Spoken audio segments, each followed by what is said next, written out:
Hello everyone, सबैलाई नमस्ते। आज चाहिँ 2023 EPS कोरियाको म्यानुफ्याक्चरिङको फर्स्ट लटको इक्जामको रिजल्ट पब्लिस भएको छ। आफ्नो रिजल्ट आफ्नै मोबाइलबाट कसरी हेर्ने भन्ने बारेमा चाहिँ भिडियो बनाउन गइरहेको छु। भिडियोलाई अन्तिमसम्म हेर्नुहोला, आफ्नो रिजल्ट आफै हेर्नुहोला। सबैलाई बेस्ट विसेस है, बेस्ट अफ लक, सबैजना पास होस्।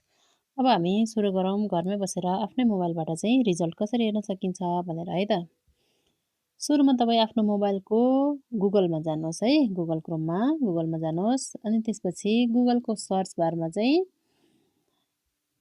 hrdkorea.or.kr.eps भनेर सर्च गर्नुहोस् है। यहाँ गएर चाहिँ यो सर्च गर्नुहोस् है। अनि तपाईँले यहाँ क्लिक गरिसक्नु भएपछि तपाईँले यहाँ तल देख्न सक्नुहुनेछ खोयोङ हागाजे हाङ्गुक दुङन्यक सिहम भनेर लेखिएको एउटा यो देख्न सक्नुहुन्छ वेबसाइट। यहाँ हेर्नुहोस् त, यो वेबसाइटमा है, हेर्नुहोस् है राम्रोसँग। यो वेबसाइटमा है EPS-TOPIK.hrdkorea.or.kr है, यो वेबसाइटमा चाहिँ तपाईँले क्लिक गर्नुपर्ने छ है। क्लिक गर्नु होला। अनि तपाईँले यहाँ क्लिक गरिसक्नु भएपछि यहाँ इङ्ग्लिस र हाङ्गुक दिएको छ है। हामी चाहिँ इङ्ग्लिसबाट हेर्छौँ, त्यही भएर हामी यहाँ इङ्ग्लिसमा क्लिक गर्छौँ है त। यहाँ क्लिक गरिसक्नु भएपछि यस्तो इन्टरफेस खुल्नेछ। अब यहाँ गइसक्नु भएपछि चाहिँ तपाईँले यहाँ देख्न सक्नुहुनेछ, हेर्नुहोस् त पासर लिस्ट भनेर देखाएको छ नि है। म तपाईँलाई जुम गरेर पनि देखाउँछु। जुम गरेर यहाँ हेर्नुहोस् त, यहाँ तपाईँले देख्न सक्नुहुन्छ पासर्स लिस्ट है। अब हामी यहाँ पासर्स लिस्टमा गएर क्लिक गर्नुहोस् है। यसरी पासर्स लिस्टमा क्लिक गर्नुहोस्। त्यहाँ क्लिक गरिसक्नु भएपछि अब तपाईँले यहाँ देख्न सक्नुहुनेछ, हेर्नुहोस् त इयर देख्न सक्नुहुनेछ, इयर हैन, इयर। अनि त्यसपछि अर्को छ सेलेक्ट अफ नेसन है। इयरमा 2023 क्लिक गर्ने। अनि त्यसपछि सेलेक्ट अफ नेसनमा चाहिँ आफ्नो देश है नेपाल क्लिक गर्ने। अब हामी हेरौँ है त, यहाँ इयरमा गएर क्लिक गर्नुहोस्, 2023 राख्नुहोस् हैन। अनि त्यसपछि यहाँनिर सेलेक्ट अफ नेसनमा गएर क्लिक गर्नुहोस्, नेपाल भनेर छान्नुहोस् है। त्यसपछि हजुरहरूले देख्न सक्नुहुनेछ यस्तो इन्टरफेस खुल्नेछ है। यस्तो तीनवटा लिङ्क देख्न सक्नुहुनेछ, तीनवटा ठाउँ क्लिक गर्नलाई। अब यहाँ गएर चाहिँ तपाईँले आफ्नो इक्जाम है, त्यो एक दिनमा इक्जामहरू हुन्थ्यो नि त, फर्स्ट सिफ्ट हैन, सेकेन्ड सिफ्ट अनि थर्ड सिफ्ट, फोर्थ, फिफ्थ गरेर 5वटा इक्जाम हुन्छ नि एक दिनमा, 5वटा सिफ्टमा इक्जाम हुन्थ्यो नि हैन।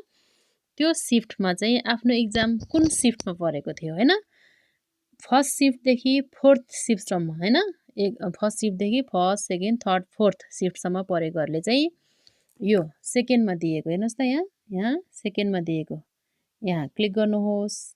र जसको इक्जाम चाहिँ लास्ट सिफ्टमा थियो हैन, लास्ट सिफ्ट फिफ्थमा थियो नि, उहाँले चाहिँ के गर्नुहोस् त, यहाँ माथि यो फर्स्टमा क्लिक गर्नुहोस् है। अब हामी हेरौँ यो के अरे फर्स्टदेखि फोर्थ सिफ्टसम्म इक्जाम हुनेले यहाँ क्लिक गर्नुहोस्। यहाँ क्लिक गरौँ यसरी है, यसरी क्लिक गर्नुहोस्। यसरी क्लिक गरिसक्नु भएपछि यहाँ नेम लिस्ट आउँछ। अब यहाँभित्र आफ्नो नाम किन खोज्नु त हैन। अब छिटोको लागि चाहिँ के गर्नुहोस् भन्दा यहाँनिर हेर्नुहोस् त सर्च बार छ नि है, यहाँनिर सर्च बार छ, यहाँनिर चाहिँ सर्च बारमा क्लिक गर्नुहोस् है। सर्च बारमा क्लिक गर्नुहोस्। अनि यहाँ सर्च बारमा चाहिँ आफ्नो इपिएसको आइडी नम्बर हुन्छ नि, आइडी नम्बर जुन इपिएस कोरियाको हामीले इक्जाम दिँदाखेरि पर्नुभएको आइडी नम्बर 5बाट पछाडि है, 5 भन्दा पछिको इपिएस आइडी नम्बर चाहिँ यहाँ हाल्नुहोस् है। हालिसक्नु भएपछि छेउमा तपाईँले देख्न सक्नुहुन्छ सर्च भनेर लेखिएको छ, यहाँ हेर्न सक्नुहुनेछ सर्च है। अब हजुरले यहाँ सर्चमा क्लिक गर्नुहोस् है। अब यदि तपाईँ पास हुनुभएको छ भने यहाँ सर्चमा क्लिक गर्दा नेममा तपाईँको नाम आउँछ, अनि रिसिप्ट नम्बरमा तपाईँको नम्बर आउँछ। अब बिजनेसमा म्यानुफ्याक्चरिङ भइहाल्यो, टेस्ट डेट यसरी आउँछ यदि तपाईँको नाम निस्केको छ भने। र यदि तपाईँ फेल हुनुभएको छ भने चाहिँ तपाईँको यो आउँदैन है, फेल हुनुभएको छ भने चाहिँ नाम आउँदैन। अनि यसपालि चाहिँ कट लाइन 37 भएको छ है, 37 भन्दा माथि आएको चाहिँ सबैजना पास हुनुभएको छ अनि त्यसपछि 37 भन्दा मुनिको चाहिँ देखाइरहेको छैन अहिलेसम्म है। अनि जम्मा चाहिँ हाम्रो यसपालि कतिजना पास भयो होला भन्ने जिज्ञासा हुनसक्छ। जम्मा चाहिँ 6321 जना टोटल है। टोटल चाहिँ हाम्रो 6321 जना पास हुनुभएको छ। हजुरहरूले यति गर्दा पनि आफ्नो रिजल्ट हेर्न सक्नु भएन भने कमेन्ट गर्न सक्नुहुनेछ। कमेन्टमा कमेन्ट गर्नुहोला। कमेन्टमा गएर म हजुरहरूको रिजल्ट हेरेर सहयोग गर्नेछु। भिडियोलाई अन्तिमसम्म हेरिदिनु भएकोमा धेरै धेरै धन्यवाद। आशा छ तपाईँहरूलाई यो भिडियोले एकदमै धेरै फाइदा पुग्नेछ। अब पास हुनुहुने भएकोहरूलाई चाहिँ स्किल टेस्ट भनेको के हो, स्किल टेस्टमा चाहिँ के गर्नुपर्छ, कस्तो मान्छेहरू चाहिँ स्किल टेस्टमा फेल हुन्छ र EPS आइडी कसरी क्रिएट गर्ने भन्ने बारेमा पनि भिडियो आउँदैछ। हाम्रो च्यानललाई सब्सक्राइब गर्नुहोला। हाम्रो च्यानलमा नयाँ हुनुहुन्छ भने हाम्रो च्यानललाई लाइक, सेयर र सब्सक्राइब गरेर नजिकैको बेल आइकनलाई क्लिक गर्नुहोला। आजलाई यति नै। अर्को भिडियोमा भेटौँला। Best of lock.